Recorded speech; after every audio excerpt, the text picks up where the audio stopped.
Here comes the money. You're now listening to the Gambling with Gold podcast with Jason Gold. Presented by Champions Round. What is going on? Welcome to Gambling with Gold. My name is Jason Gold. This is Steffi Smalls. We are here to preview NFL Week 8 early gambling lines. Steph, how you doing on this Wednesday afternoon? I'm doing good. I'm having a lunch vino. We're going to talk about this Week 8, which is an interesting one. I don't have not a lot. Some of the games I have interesting opinions on, I think, on both sides. So excited to break down this slate here. All right, first game up is Baltimore versus Tampa Bay on Thursday Night Football. Before we get to that, let's do some Champions Round announcements. Daily Dozen tonight, Wednesday, and we're going to do this all week. 2 times multiplier. We used to give away $1,200. Now we're giving away $2,400 if you go 12 for 12. And if you go 7 of 12, you used to just get your money back. Now you're going to double up your money. We heard you guys. It's time to raise the stakes. That's what we're going to do around here. So Daily Dozen, double dime. We got to do it for the people out there. All right, and we have 3 major giveaways to announce. Joe Mixon and Amari Cooper jerseys for Monday Night Football. All you have to do is text 310-564-7176 with the code SPOOKYSEASON to get into a private 7 stakes contest. If you win that contest, you will win whatever jersey you want, either the Mixon or the Amari Cooper one. Whoever finishes in second will get the other one. We have London game, early Sunday. We'll have an announcement. Stay locked in with our socials, but we are going to give away a Trayvon Walker and a Cortland Sutton jersey. We will ask you to do something. If you get the answer right, then those jerseys are yours. And then our Daily Dozen winner for November, if you play every day and you top our leaderboard, we are giving away a Joe Burrow signed mini helmet. That's all we got for you guys. Stay locked in with Champions Round. We got tons of more giveaways coming down the road. All right, you want to jump into Week 8? Yeah, let's do it. All right, first game on the board, Baltimore Ravens -1 at the Tampa Bay Buccaneers. Total set at 45.5. What are the initial thoughts on Thursday Night Football, a game of 2 teams that we thought would be potential Super Bowl teams before the season? Now, maybe not so much. Yeah, it's funny because when I was going through these, my first note on this game is this is straight up just 2 teams I don't trust. Like 2 teams that have been super disappointing. I believe you were too. Like I was super high on the Ravens going into the season. They're just sneaking out wins here. Interesting, like barely beat Cleveland. That very easily, that game could have went in a totally different direction. Cleveland outgained them by nearly 100 yards. So they got a little, I think there was a little bit of luck that added to both Baltimore's win last week. Tampa's offensive plan just sucks. So I don't know if there's, I think Tom Brady, there's a piece there. Health, there's a piece there. I think coaching now, like the coaching in Tampa is bad. So again, I think this game should be a pick-em at this point, which is interesting because we might have a different opinion if these teams are playing up to their fullest ability. I'm leaning Tampa here, but again, that might just be my lean on Brady. I think that anytime that Tom Brady is a home dog, I'm required by some sort of gambling law to take it. Mm-hmm. The Ravens are a really good team. I think that they're going to be, by the end of the season, a Super Bowl contender, but they got issues. This defense has not been up to snuff. Lamar Jackson, not really setting his feet in the pocket. I don't think that he has his base under him. He's kind of playing a little bit erratic. Mark Andrews, injured for this game, may not even play. Rashad Bateman, who knows if he's going to be able to play. Gus Edwards coming back was a revelation for their running game, but do I trust that to happen against Tampa Bay? Tampa Bay's defense is still confident. Like, we can keep talking about how bad they are offensively, and I agree with that, but that defense is still really, really good. I think the Ravens are going to struggle. Give me Tampa Bay at home +1. I don't feel great about it. Like, this isn't going to be a smash spot. If you want to play Tampa Bay as a teaser, moving it from 1 to 7, like that too. Maybe under 45.5 points, although that seems a hair obvious at this point. But yeah, give me Tampa Bay on the money line. I think that's the way to play this. What about the total? I'm kind of leaning the under on this one. Tampa really neither of these teams have been scoring that many points in a lot of these matchups. I would say the under's probably the right side. It just seems so obvious that, like, I don't want to get caught in a trap. Mm-hmm. It is kind of high for where Tampa Bay's offense is right now, like 45.5. Yeah. Usually we've seen on these primetime games, we've seen unders, although the last 2 So Sunday night we got an under, but Monday night and Thursday night we got overs. I'm not sure that that's indicative of what's going to happen here. Let's take the under 45.5. I will say one of the best ways to play this, I think, is probably going to be Baltimore first half. Just the way that they always come out in these games. Lamar, 67% in his career first half covering the spread. It's going to be like pick 'em or -1 or whatever. Probably take Baltimore there. Baltimore has been just bad in the second half, too. It's like they're a little bit abysmal at that point, so I'm with you on that. All right, so our plays for Thursday Night Football seem to be Tampa Bay +1 for the game, Tampa Bay +7 as a teaser piece, under 45.5, Tampa Bay second half, whatever line that is, and Baltimore first half, money line and spread. Yep. All right, DGen City, we're back. I'm in, and we're parlaying it all. Oh God, Jesus Christ, we're going broke so fast. All right, let's get to the Sunday slate of games. Denver +2.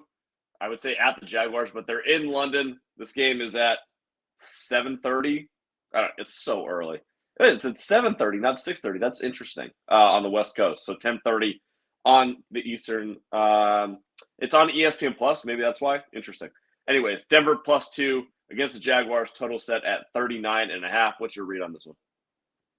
I'm so grossed out that I'm saying this right now. This is the first time I felt this way, where I feel like there is some value on Denver here this week. And I've been very, like, Denver sucks. My problem is Jacksonville, while I've said nice things probably the past 2 weeks about them, they're proving to just be a shitty football team because they can't finish games. They're not winning. While they are looking they're looking competent and they're looking like a good team. They, had 452 yards against the Giants. They're also facing Denver's D, who is definitely a bigger challenge than the Giants, who actually played probably their worst defensive game this season last week. So I'm leaning towards Denver here. Again, don't love this number, but I think you can make this game a pick 'em, honestly. I think everyone, Russell will be back, I'm sure. He's doing, what was he doing on the plane?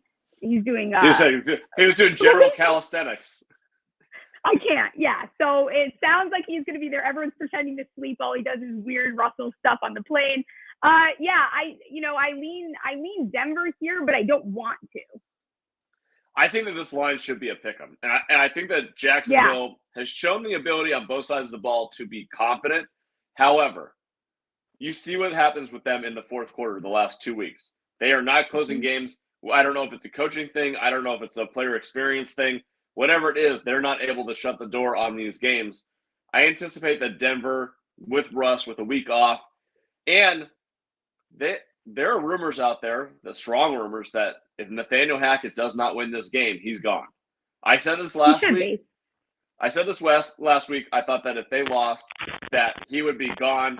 I think the fact that he didn't get fired because Russell Wilson didn't play, and I don't think it was necessarily fair to him. So we get into this week. Russell Wilson's going to be back.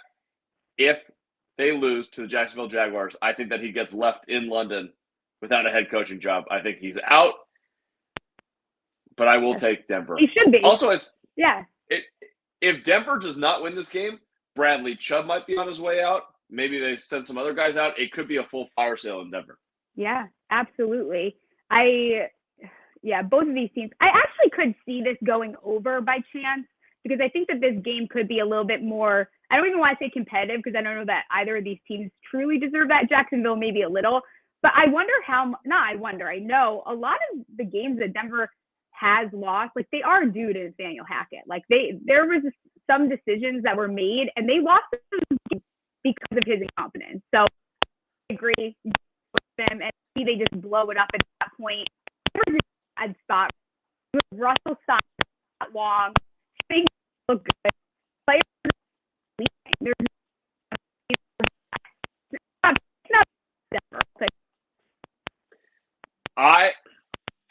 I like the over in this game of over 39.5 for one very specific reason. The turf that they play in London has produced 6-1 towards the over. It doesn't matter the teams. Mm-hmm. That is a fast surface. Teams are going to play fast on the surface.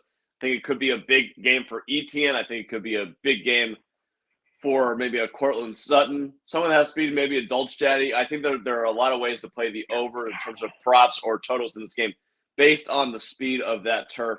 So give me the over 39.5. I think that's an interesting play. Obviously, like every Denver game seems like it's going to be an under game, so maybe there's value on fading that right now because of the turf. So give me over 39.5 for sure. All right. Normal slate, early slate, Sunday, Patriots -1.5 at the Jets. Total set of 40.5. Steph, put you on the spot. Who do you think will be the starting quarterback for the Patriots, and who do you think should be the starting quarterback for the Patriots? So I mean, right now he should be. I think he's another one. Him. It's not a Mac Jones. I do think that holds value. And again, like we talk about my insecurity. How much of this is still like I don't know. I'm torn that it is now like how you say Mac Jones. I'm torn. I'm really torn on who do I think should be the starting quarterback here. I think that Mac Jones has proven enough to deserve the chance, but I don't think he's completely healthy. That means I think that it should probably be Bailey Zappi. Just let him roll out there, make sure that Mac is right, and then we'll see what ends up happening. I do think the Jets at +7.5 in this game as a teaser piece is interesting. The problem with the Jets right now is like, look, there no Brees, no Elijah Vera Tucker. What do we think is going to happen with that? Are they going to be down on themselves, or are they going to be happy they're still 5-2? They got James Robinson coming to the building. I don't know. Belichick has not lost to the Jets since 2015. He absolutely dominates this team. I know the public's going to come in on the Patriots too, so I'm a little torn on that. I think there's value in just the Jets at 7.5. That's probably it. Gun to head, I think the Patriots will win the game. Yeah, the money was coming in heavy. I think like 78-80% was on the Patriots when I looked. I'm leaning the Jets here though. I am. I like it as a teaser piece. You've basically got two inexperienced quarterbacks and defensive-minded coaches going against each other. I don't know that Brees Hall, as much as everyone wants to talk, I don't know how big of a loss that is. Like, I recognize his talent, but I think also James Robinson is one of the more underrated backs in the NFL. I'm going to look at whatever his props are, might be looking at some of those overs because I think they're still going to be running the ball. And I think that James Robinson is the type of back where he can step in there and not really miss a beat. For sure. I do think that the cost of Brees leaving based on like his EPA per play, like it is relatively significant. We'll see what happens when you have Michael Carter or James Robinson behind that offensive line. And that now is a little bit worse because Vera Tucker's not going to be there. But we'll see if they have the same success. I can't directly take what James Robinson's success was in Jacksonville and try to plug it into what the Jets do. Yeah. I want to see it, but I would say in general, you're probably right that losing a star running back doesn't matter as much as it does at other positions. So I'm not as worried about that as I am about Vera Tucker. I am worried about Zach Wilson, who, despite the fact that they're 5-2, continues to look like dog shit. Yeah. I mean, does not look good. It's crazy because he's another one. And this is, I guess, these young quarterbacks, it's taking longer for some reason to figure out if they're good or they're not good, but not looking great. Definitely not looking great. The Jets might be looking for another starting quarterback at some point in the near future. Yes.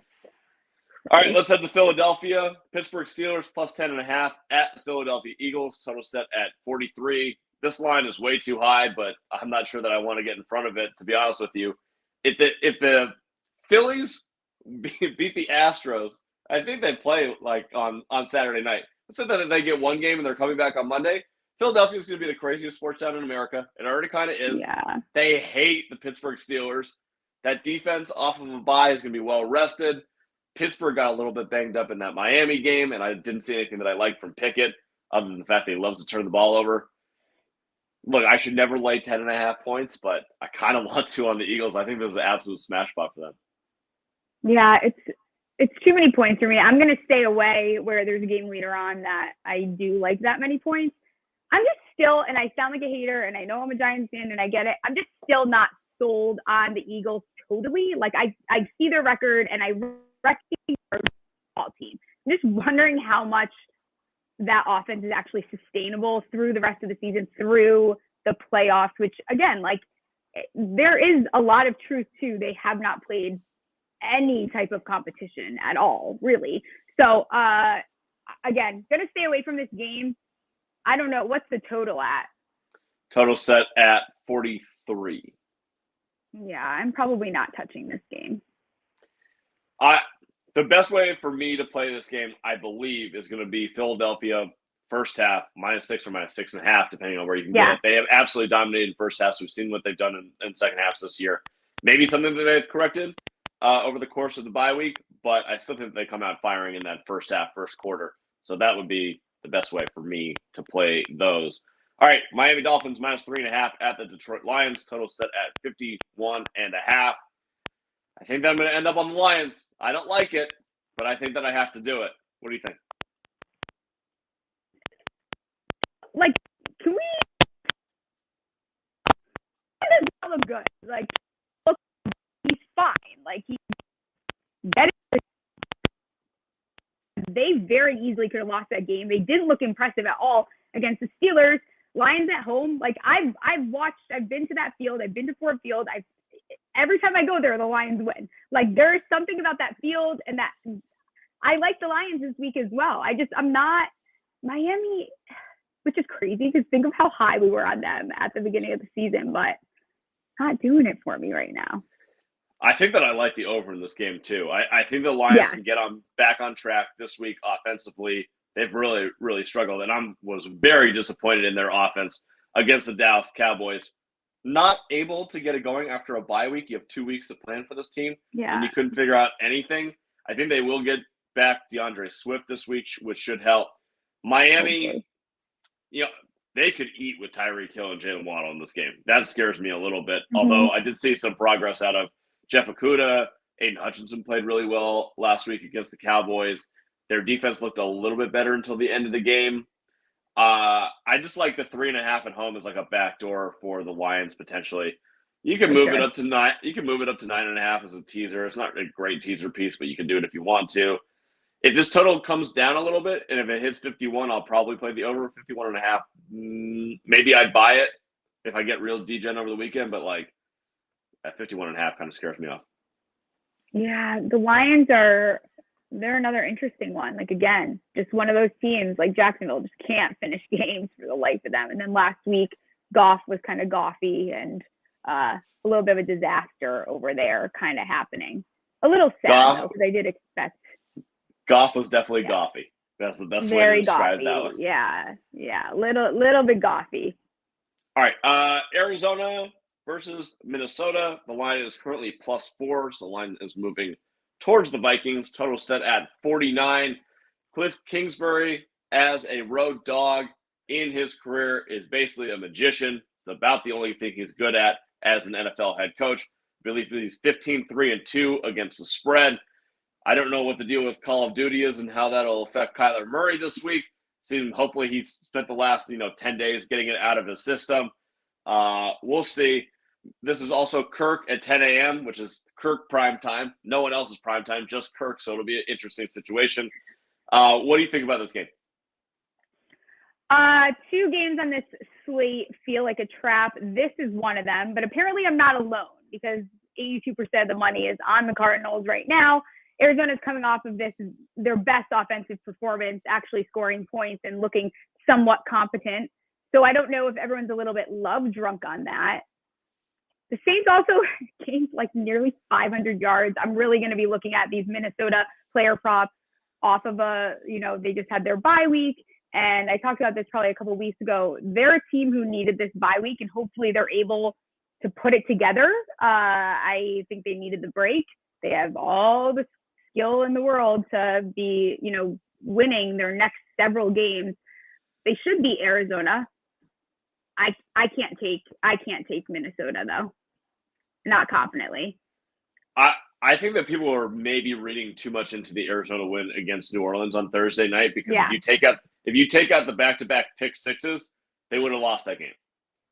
Absolutely. 100%. Minnesota at home, Kirk primetime. That is a very, very difficult environment in which to play in. I understand why the number is moving towards Minnesota, and I also understand why people see value on the Cardinals. I think this is going to end up being a very 50-50 split game. I don't think the Sharps are necessarily going to take a strong side on this. I lean personally towards Minnesota. I'm just going to keep not trusting Cliff in any sort of situation. That's where I'm at with this team right now. I don't think that they're doing anything impressive defensively. Offensively, yeah, they got DeAndre Hopkins back and it probably made Kyler a little bit more comfortable.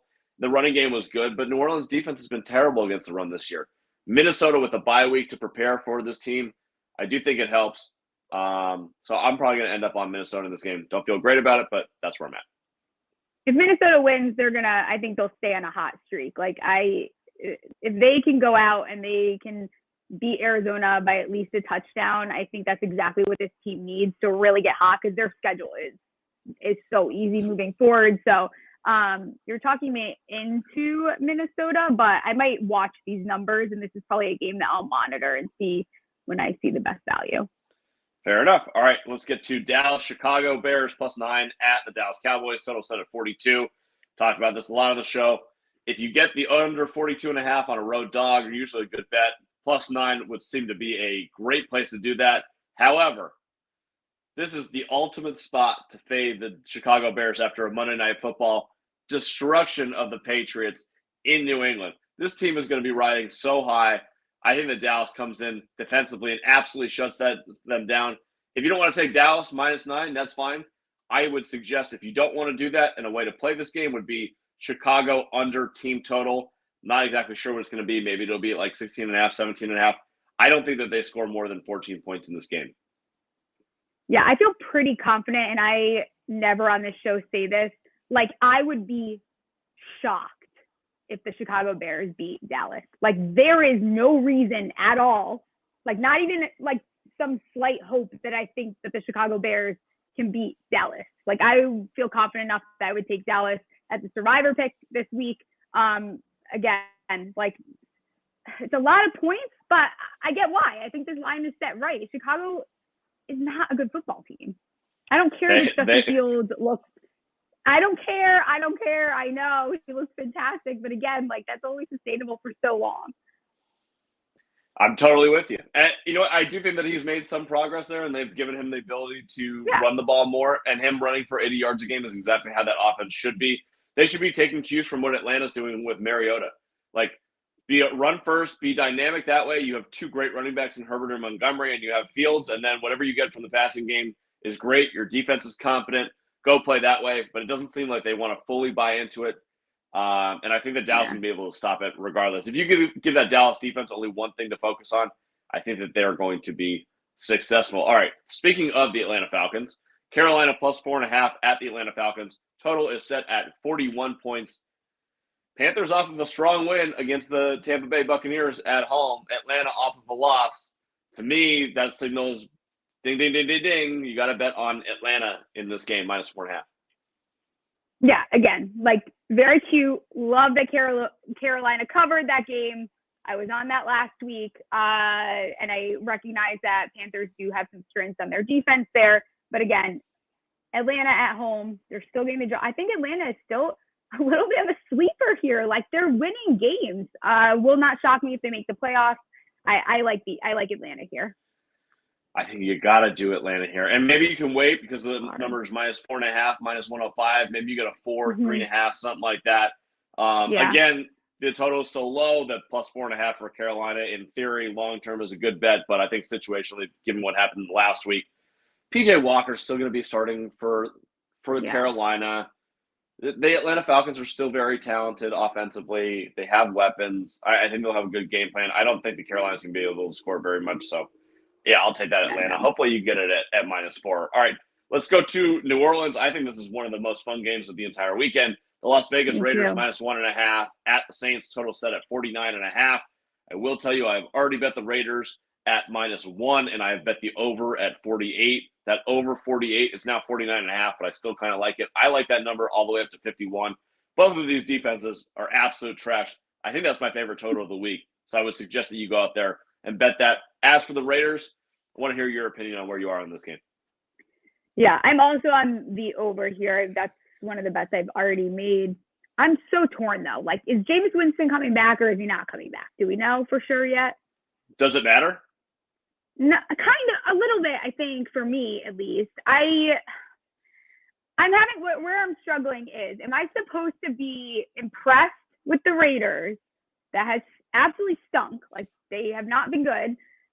I get that they just put up 38 points and 400 yards against the Texans. Like, I don't really care. Actually, like, eliminate that game from my opinion. How would I feel then? Then you look at the Saints, also not great. Dalton looked very stinky the last time we saw him.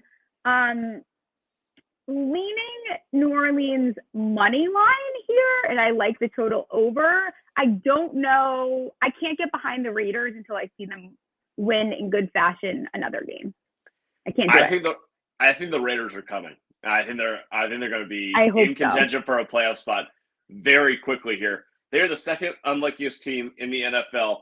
If you do some sort of Pythag work based on points for and points against versus during the season, and based on how many wins they have, only Jacksonville has been unluckier.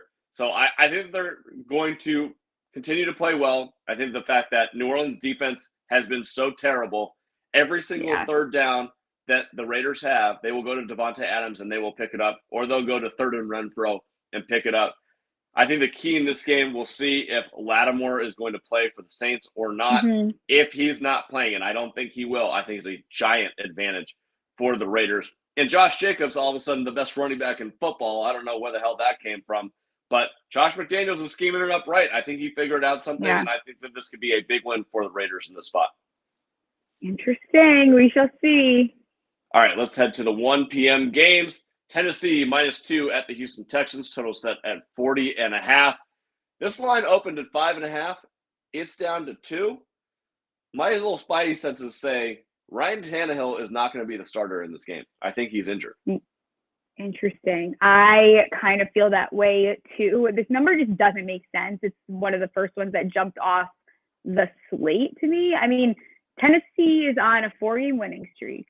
Houston does historically play close to Tennessee, but you can almost say that about every Houston game the past 2 years. They're essentially always in it. So I don't know how much of that holds value. This number is pretty close for a team that's not good and a team that's proving to win games. So what's going on here? Yeah, I think Tannehill's not playing, or they're waiting. And I know that all the sharps are going to end up on Houston in this game. I don't know if I can bet it at +2. I think as a teaser piece, 2 to 8 is awesome, especially if Tannehill's not going to play. If Tannehill does play, this line will jump back up to 3, 3.5, something like that. For sure. I just think there's value in betting on Houston right now. So make sure to take that teaser piece. I think that's the best way to play this. Move it from 2 to 8, pair it with something else on the board. Yeah. All right, let's get to your game. New York Giants +3 at the Seattle Seahawks. Total set at 45. What do you think, Steph? Got a shot to go to 7-1? I don't know. As long as you're on Seattle, that's fine, because every time you bet against the Giants, we win, so it's okay.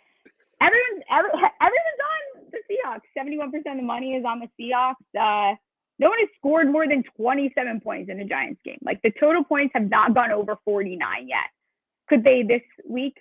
Maybe. A lot of injuries on the Giants side. But I'll admit, the O-line actually didn't look half bad without Evan Neal. I was low-key impressed. Didn't totally notice the absence of Evan Neal. Daniel Bellinger is obviously a big hit. And the Seahawks are pretty bad against tight ends. So I will probably have anytime TD on both of the Giants tight ends, assuming that one of them gets into the end zone this weekend. I'm torn. I think that, again, I've said this like week after week, I have a very, very hard time still, while I'm turning into a believer a little bit, because I think their defense is definitely improving and they're playing complementary football and it's not just the offense. I just have a hard time believing that Seattle is this good of a team. I really do. And if they beat the Giants, they beat the Giants. Again, I'm not convinced that my own team is that great either. I don't know here. I think it's a good matchup, though. The Giants need this. If the Giants beat the Seahawks, though, it's going to be interesting, because I think the Giants might actually be better than people think. Look, I'm not fully bought in on the Seahawks, despite the fact that I keep betting on them. I do think the over 45 in here is a little tasty. I'm gonna go back to the well though for the benefit of Steph and the benefit of her midday wine drinking. I will be betting on the Seattle Seahawks -3 this week. I have to do it, and the Giants just play absolutely spectacular football when the game is on the line situationally. Brian Daboll is a genius when it comes to that, and he's getting Daniel Jones and the offense to execute it, and their defense is coming up in big moments.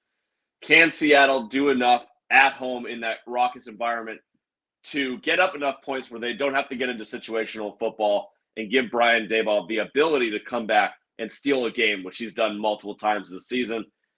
I'm hopeful that they will because I'm betting on it. I don't want to sell my soul for this game, but I will. I'm just going to keep fading the Giants until I'm right. And if I'm not right the rest of the season, well, I'm going to be broke anyway, so fuck it. Yeah, absolutely. I think this line is set appropriately because I think that if you look at all the New York Giants games, like they're so close. Like they are winning by one possession. Like it's not, these are very close games. I will say though, I haven't drank the Kool-Aid yet. I'm still very skeptical. I think that the Giants, a lot of it is due to coaching. I will say though, if they beat Seattle at home, which is known to be a very hard place to play, they're very loud there. If they can beat Seattle at home and go into bye week, this team is trending towards healthy finally. They're bottom 3 unhealthiest teams right now. The Giants are interesting after this because their schedule still, I mean, after that, it's Eagles twice, Cowboys once, and then a cakewalk. So we might be looking at the New York Giants at least getting a wild card spot here because the NFC sucks. I would anticipate the Giants making the playoffs regardless at this point. You need to go 5-5 the rest of the year to go 11-6. Like, okay, I think you guys can go 500. Oh, I want Brady. I want Giants, Tampa Bay, and see you later. Retire. Let's send you packing, and then we can lose the next game. Oh my God, that's fantastic! Send Brady off with 2 Super Bowl losses and a kick in the ass on the way out. That is fucking hilarious. All right, let's get to Washington at Indy. The grossest quarterback matchup of the week. Taylor Heineke versus Sam Ehlinger is somehow starting for the Indianapolis Colts in a decision that I still don't understand. Washington plus 2.5 at Indy, total set at 39.5. I already hit Washington at plus 3.5. I'm glad that I did before this line moved out of the way. You tell me what to do. Like, I trust Heineke with Washington way more than I do Ehlinger with the Colts.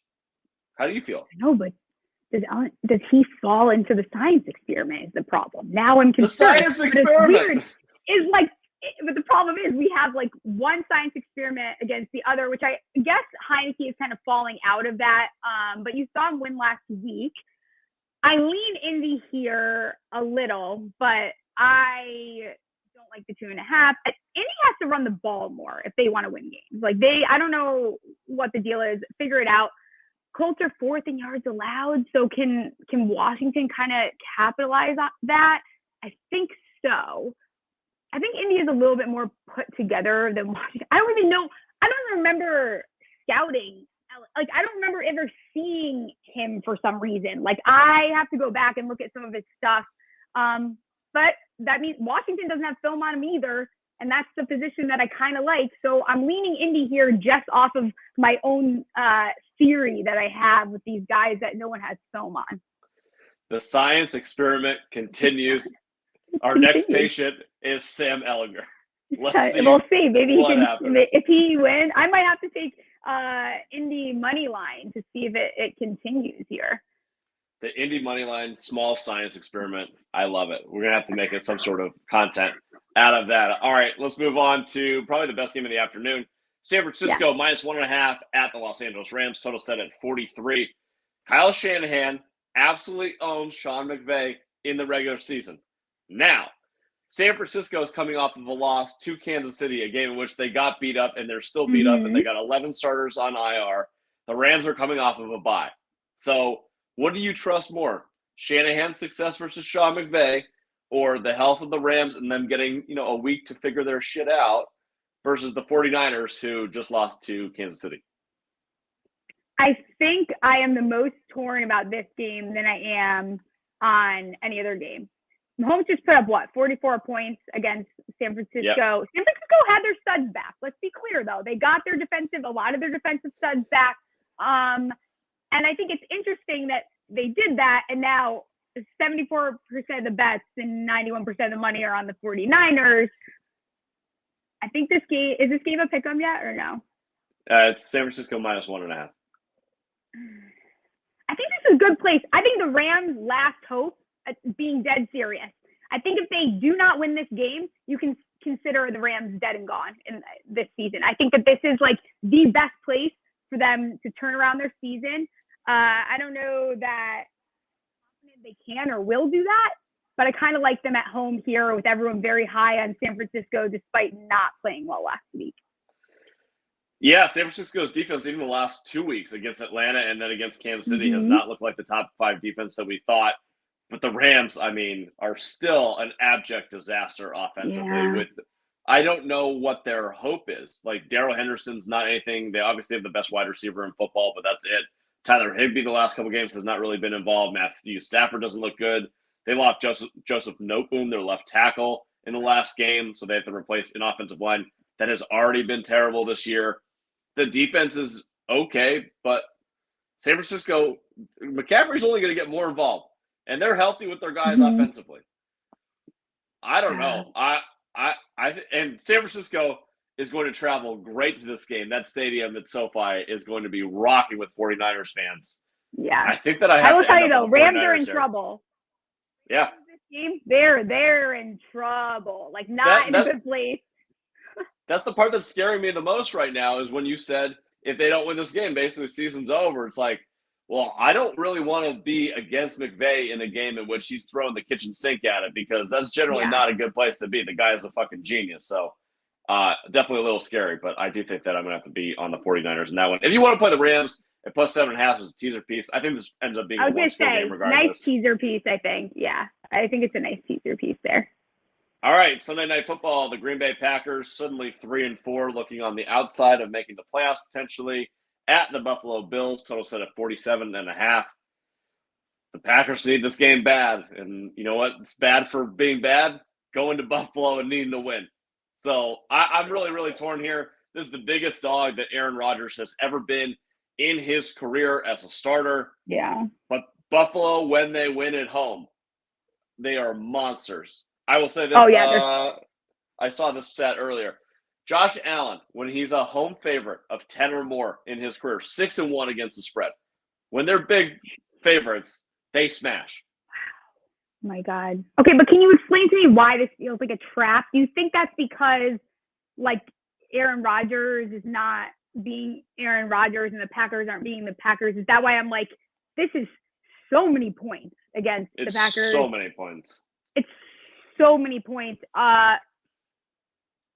Little concerned with how many points it is. But again, like you said, and we've seen Buffalo like absolutely decimate teams. Like when they get hot and they're going, you are screwed. Another team, Green Bay loses this game. You guys are like, I mean, I don't even know. I don't think a wide receiver is saving the Packers either. Like I want to stop hearing that again. I said it last week. Like he should not. It does not matter. Like I don't want to hear that again. Bills are off a bye too. But Green Bay's on a 3-game losing streak. 11. What is it? 10.5 now. It's 11.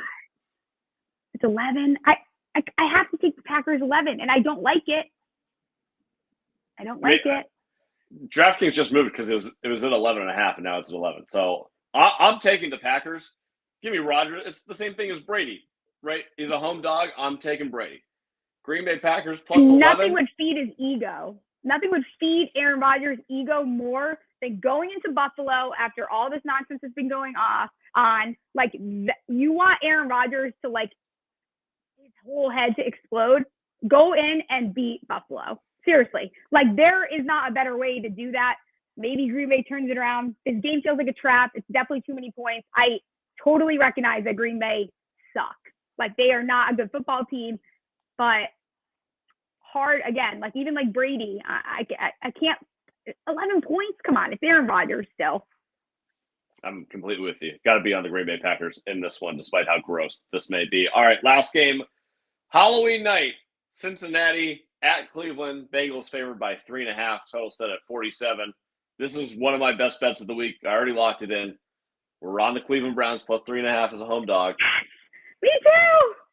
I don't like it, but you got to do it. This is the perfect spot. Bengals coming off a win. Browns are 2-5. You need to stay in the game. 3.5-point underdog on an island game as a home divisional dog. Absolutely every single time I will take the Browns in this spot. 120%. I'm totally with you. Also, divisional game. They've got to stay in it. They're waiting for Watson to come back. We know what Jacoby's limitations are, and hopefully what they do is they adjust and they are able to come up with a better game plan. I think that Cincinnati still has weaknesses that you can attack. I think Cleveland, again, overall, like the talent on that team, that defense, they're not playing to their, what they can. They're just like the Baltimore Ravens, where there's so much more talent on that team, and it's just not showing on the field. So I'm with you. I love Cleveland plus 3.5. All right, that does it for Gambling with Gold NFL Week 8 early best bet preview. Remember, Daily Dozen every day this week, 2-time multiplier, win $2,400. Doing that. Mixon and Cooper for Monday Night Football. Text Spooky Season to 310-564-7176 to enter that contest.